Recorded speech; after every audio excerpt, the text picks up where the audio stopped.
4월 마지막 주일인데 계절로는 분명 봄입니다. 그런데도 요즘 날씨가 봄 같지가 않지요.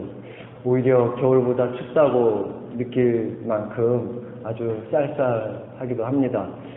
날씨만 이런 게 아니더라고요. 우리가 듣는 뉴스도 좀 쌀쌀합니다. 우리 본사님 아까 기도 시간에도 언급되었지만 에베레스트가 있는 그 네팔에 지진이 나서 수많은 사람들이 목숨을 잃었지요. 이것은 천재지변이라고 그러니까 어떻게 우리가 할 수도 없다고 하겠지만 사람들이 저지른 그 잘못으로 생명을 잃은 경우도 우리가 뉴스를 통해 듣습니다. 최근에 일어난 알프스 산에서 그 비행기 추락 사고도 그렇고요. 우리 조국의 세월의 침몰도 그렇습니다. 이런 끔찍한 일을 접한 사람들 심정은 어떠하겠습니까? 하늘이 무너졌으니 이제 누굴 의지하고 살아갈까? 그렇게 탄식하는 말이 있긴 하지만 아마 모든 것 사랑하는 사람들을 잃어버린 사람들의 그 찢긴 마음을 그것으로만 표현할 수는 없을 거라 여깁니다. 우리도 살다 보면 이런 어려움을 만나기도 하지요. 불편한 진실이 뭐냐면 그런 어려운 일들이 예수 믿는 나에게는 일어나지 않았으면 하지만 온다는 것이지요. 우리가 하나님께 예배를 드리는데 나에게는 내 삶에는 이런 어려움이 없었으면 합니다만 그런데 문제는 그런 기대감이 내 뜻과는 상관없이 찾아오는 그런 사건이나 질병을 만나면 하나님에 대한 섭섭한 마음으로 바뀌곤 한다는 것이지요. 그래서 예수 믿어도 소용이 없다고 그렇게 표현도 하기도 합니다. 성서 일과에 따라 오늘 우리에게 주어진 성경 본문 말씀은 시편 24편, 23편입니다. 마치 하늘이 무너져 내린 아픔과 상처로 인해서 더 이상 기댈 데도 없는 그런 상황에 처한 다윗이 지은 기도시로 알고 있습니다. 다윗이 언제 이런 심각한 상황을 맞이하게 됐는지 그의 생애를 잠깐 살펴보면 이렇지요. 어느 날 사무엘 선지자가 다윗이 살던 베들레헴에 방문해서는 자기네 식구들 전부를 예배에 초청하고 잔치를 엽니다. 그래서 아버지 이새가 다윗의 형들을 다 오라고 말을 하고서 막내더러는 너는 오지 말고 귤에 나가서 양을 돌보라 그러죠. 대개 집안에서 막내는 부모의 사랑을 독차지하게 마련입니다. 하지만 어떤 이유에선지 다윗은 그렇지 못했지요. 생각해 보십시오.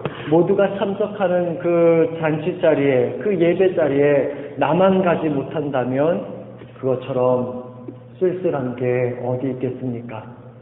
다윗이 그런 기분에 휩쓸려서 나는 우리 집에서 필요 없는 존재인가 보다. 나는 왕 따돌림 받는다고 생각했었을 것입니다. 다윗이 양떼를 돌보며 마음을 추스르고 있을 때 그를 부르는 소리가 들리지요. 사무엘 선지자가 너를 오라고 했다고, 너를 찾는다고. 오지 말라고 해서 우울했던 그 다윗이요, 그 순간 마음이 바뀌지요. 기쁜 마음에 스피드 리밋을 무시하고 전속력을 향해서 그 예배 자리로 달려갑니다. 다윗을 본 사무엘 선지자는 하나님이 택하셨다는 뜻으로 그에게 기름을 붓지요. 그때부터 다윗의 인생이 완전히 바뀌어집니다. 하나님의 영이 충만해서 살게 되었고 아버지의 심부름으로 전장터에 갔다가 블레셋 장수 골리앗을 무너뜨리게 되지요. 그래서 다윗은 더 이상 양을 돌보는 목동이 아니라 왕궁에서 살게 됩니다. 거기서 하기 왕위를 이을 그 세자 요나단과 친구가 되고요. 조금 더 지나가서는 왕의 사위가 됩니다. 하나님이 그 다윗과 함께 하니까 가는 곳마다 이기고 보내는 곳마다 공을 세웁니다. 어디든지 사람들에게 인기를 점점 더 얻었고 가는 곳마다 사람들의 칭찬을 듣게 되죠. 이랬던 다윗이 왕궁을 떠나서 광야로 가야만 했습니다. 원래 직업이 양치던 목동이니까 그러니까 원래 삶으로 되돌아간 것이 아닙니다. 그리고 살던 왕궁이 자기가 살던 곳과 익숙하지 않았기 때문에 돌아가는 것도 아니죠. 그렇다고 해서 광야로 가서 무슨 그림을 그리려고 아니면 소풍을 간 것도 아닙니다. 드라마 촬영하러 간 것도 아니죠.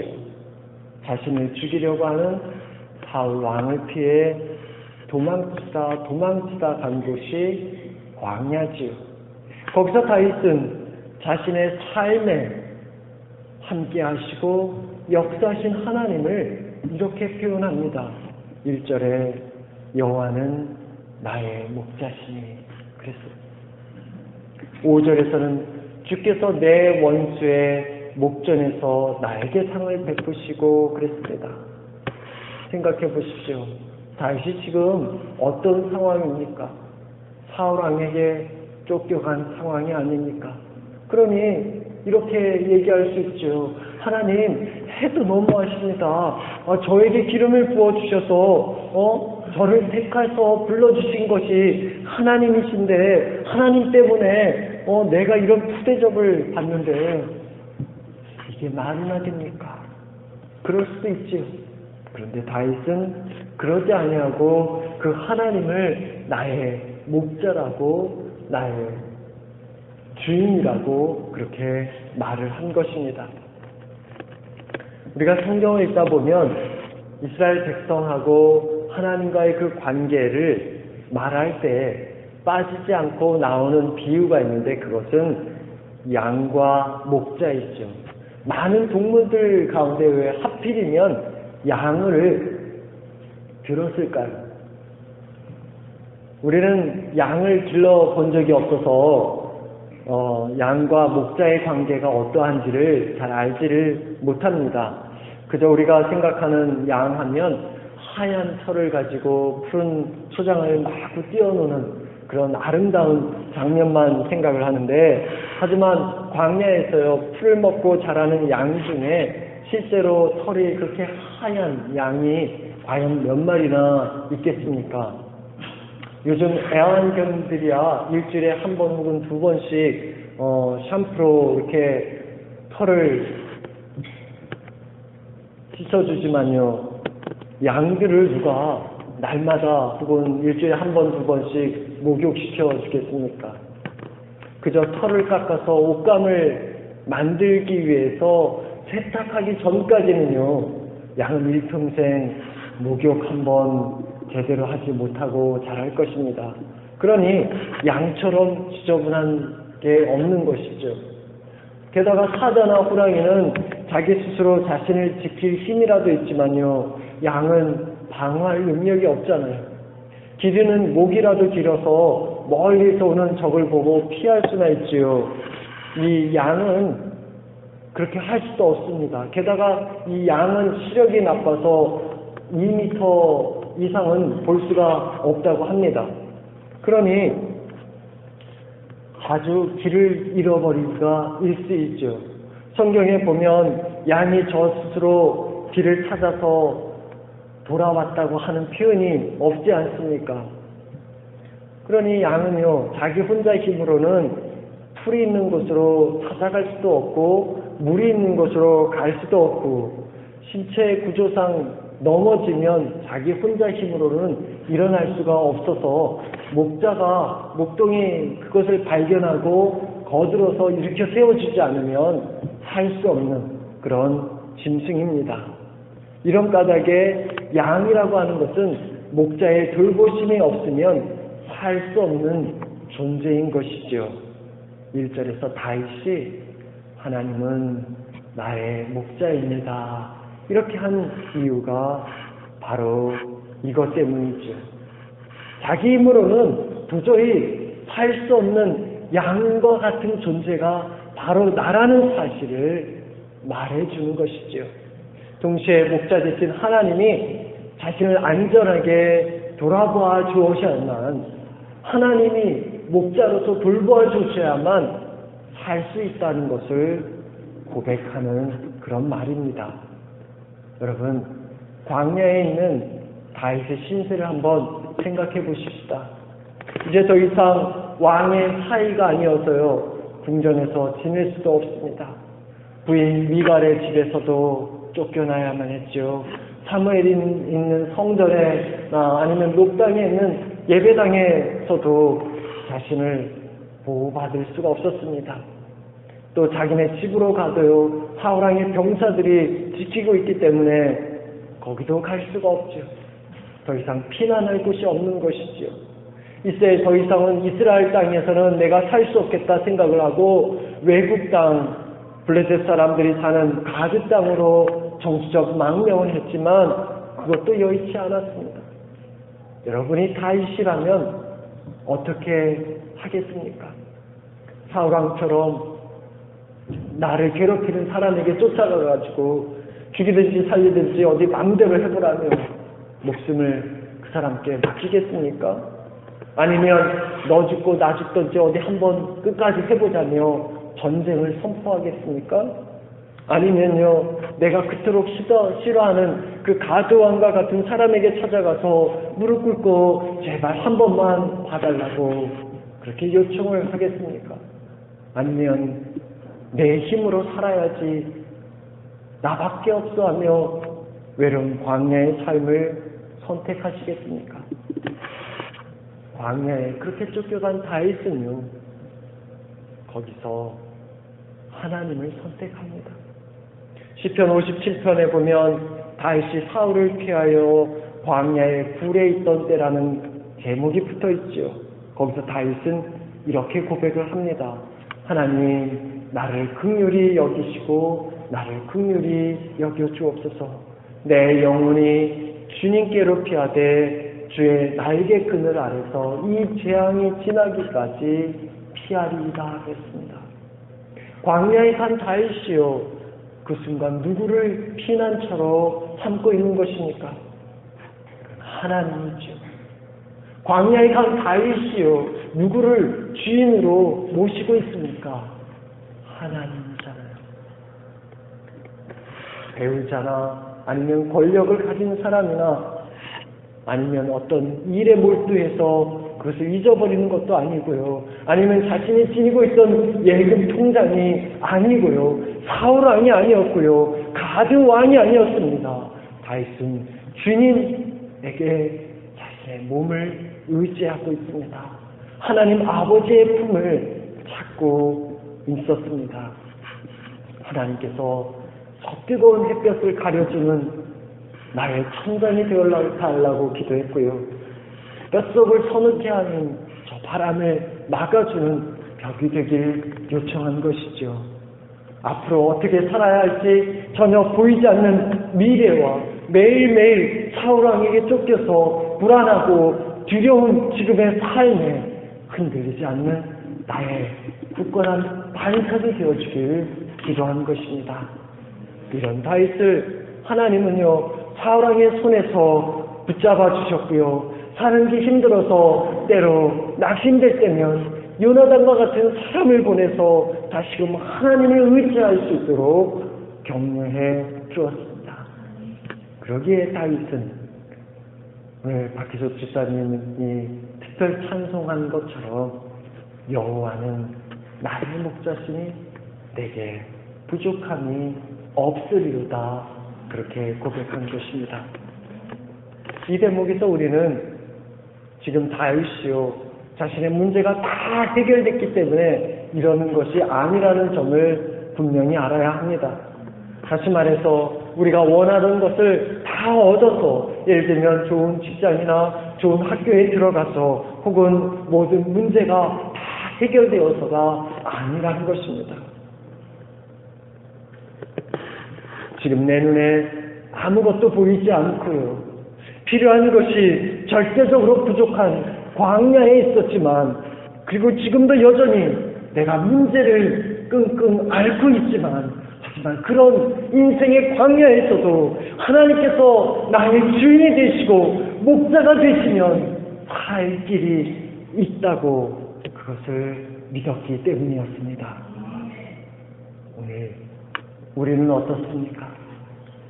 여러분은 누구를 목자로 삼고 있습니까?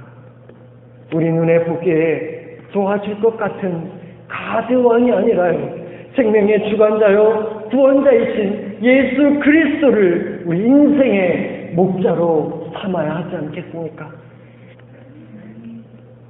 우리가 그러려면 어떻게 해야 하겠습니까? 그것은요, 내 인생에 찾아오시고 나를 돌보아 주신 그 주님의 은혜를 기억하는 것이지요. 그리고 내 삶의 진정한 주인으로 예수 그리스도를 모셔야 하는 것입니다. 지금까지 지난 삶의 경험들을 통해서 여러분은 여호와가 나의 목자라고 고백할 수 있습니까? 다시 말해서요, 내 힘으로는 내가 도저히 살 수 없는 존재라고 그 사실을 고백하며 주님이 내 목자가 아니면, 목자이신 주님 없이는 나는 살 수 없다며 온 마음을 다해서 하나님을 의지하고 있습니까? 지금 우리 가운데는 인생의 광야를 만나서요, 앞으로 어찌해야 할지 모르는 분들이 있을 것입니다. 사망의 음침한 골짜기 같은 곳에 있어서 아무도 돌보는 사람도 없고 나 혼자밖에 없다고 느끼는 분들도 있을 것입니다. 그래서 스스로 나를 다짐하면서 내 힘을 의지해야 한다고, 나밖에는 없다고 그렇게 하는 분들도 있을 것입니다. 그러나 여러분, 나 혼자가 아님을 믿으시기 바랍니다. 더 이상 나 혼자라고, 내 혼자 힘으로 할 수 있다고 몸부림치지 마시기 바랍니다. 무슨 일이든지 주님을 인정하고 주님과 함께 해야만 되는 존재가 나라는 사실을 고백하시기 바랍니다.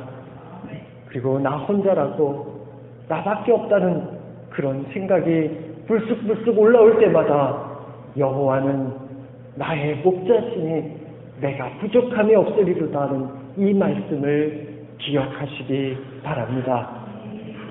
이 시간 축복합니다. 어떤 때든지요, 주님의 날개 그늘 아래를 사모하시길 바랍니다. 하나님의 인재 가운데서 하나님 품을 찾고요, 주님의 백성들 가운데서 위로를 찾으시기 바랍니다. 우리가 인생의 광야에서 살아남는 비결은요, 바로 주님이 나의 목자임을 인정하고 주님의 날개 그늘 안으로 들어가는 것임을 믿어야 하겠습니다. 주님이 내 목자가 아니고서는 안 된다는 그 사실을 체험하고 간증할 수 있도록 매일매일 주님을 주님으로 인정하고 주님을 돕고 동행하고요, 이 믿음을 전하는 일을 귀하게 여기고 또 일에 헌신하는 은혜가 있기를 주님 이름으로 축원합니다. 이 시점에서 우리는 그동안 내가 하나님을 나의 목자로 믿고 살았지만 진정으로 주님을 목자로 따르고 살아있는지를 한번 생각해 보아야 합니다. 여러분, 우리가 그동안 따라간 것이 무엇이고, 그리고 지금 따라가고 있는 것이 무엇입니까? 옛날에 고려작이라고 하는 것을 우리가 들었습니다. 워낙 먹고 사는 게 가난하던 시절이라요, 나이든 부모를 깊은 산속에 두고 그냥 집에 오는 것이죠. 그러면 거기서 대개는 굶어 죽거나 아니면 사나운 맹수에 찢겨 죽고 말지요. 그렇게 해서라도 없는 살림의 식구수를 줄이는 것이죠. 어느 집에 낡은 어머니가 있었습니다. 아들이 그 어머니를 찌게 해주고 산속으로 올라갔죠. 가까운 산에 올라가면 금방이라도 찾아올 수 있으니까 먼 산으로 올라갑니다. 산기슭에 들어온 아들이 어머니를 내려놓고는 시냇물을 떠온다며 어머니에게 잠깐만 기다리자고, 그리고 지게를 가지고 가는데 어머니가 이러지요. 예, 아들아, 너무 깊은 산에 들어왔는데 너 집에 돌아갈 수 있겠느냐고요. 내가 오면서 너가 집으로 갈 때 혹시라도 길을 잃을까봐 나무까지 꺾어놨다고. 그러니 그거 보고 찾아가라고. 아들이 그 말을 들을 때 가슴이 짠해서 엉엉 울지 않습니까? 그렇습니다. 그것이 어머니 마음이죠. 그것이요, 하나님 마음입니다.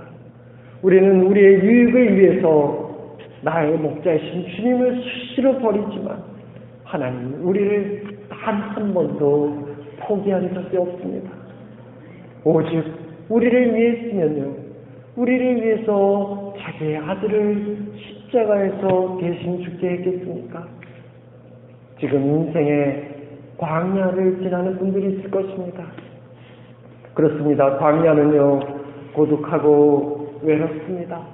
하지만 광야는요, 다윗이 그랬듯이 하나님을 깊이 체험할 수 있는 영적인 장소가 될 수 있습니다. 우리가 어떤 광야에 있든지 주님을 나의 목자이라고, 주님이 나의 주님이라고 그렇게 따라가면요, 그때 우리 삶에 뒤따라오는 것이 있습니다. 이것을 6절은 이렇게 말하지요. 우리 함께 읽어보십시다.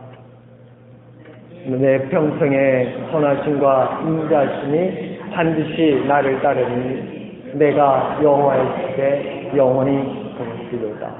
아멘. 저도요, 인생의 광야에서 주님을 목자로 모신 적이 있습니다. 만나는 고비마다 주님은 저를 모른 채 하지 아니하시고 찾아오셔서 제 목자가 되어주셨습니다.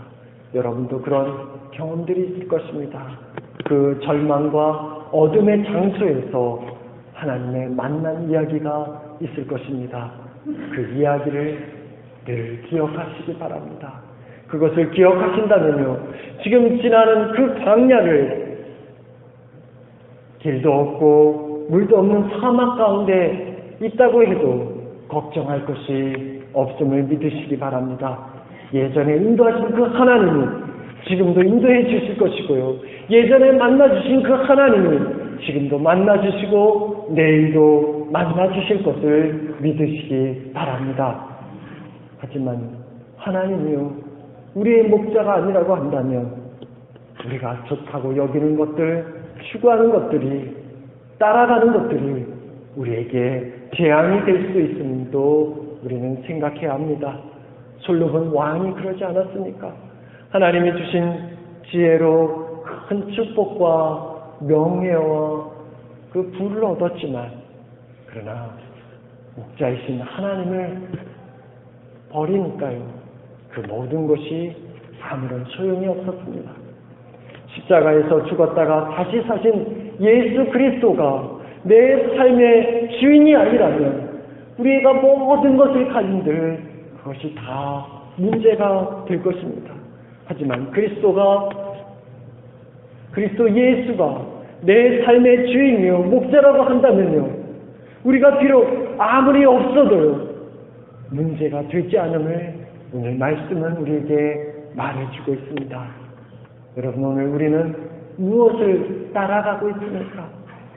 하나님을 따라가야 하지 않겠습니까? 인생의 광야에 있든지 아니면 모든 것이 풍족한 자리에 있든지요, 주님을 나의 목자로 믿고 주 하나님을 따라가는 저와 여러분의 삶이 되시길 주님 이름으로 축원합니다.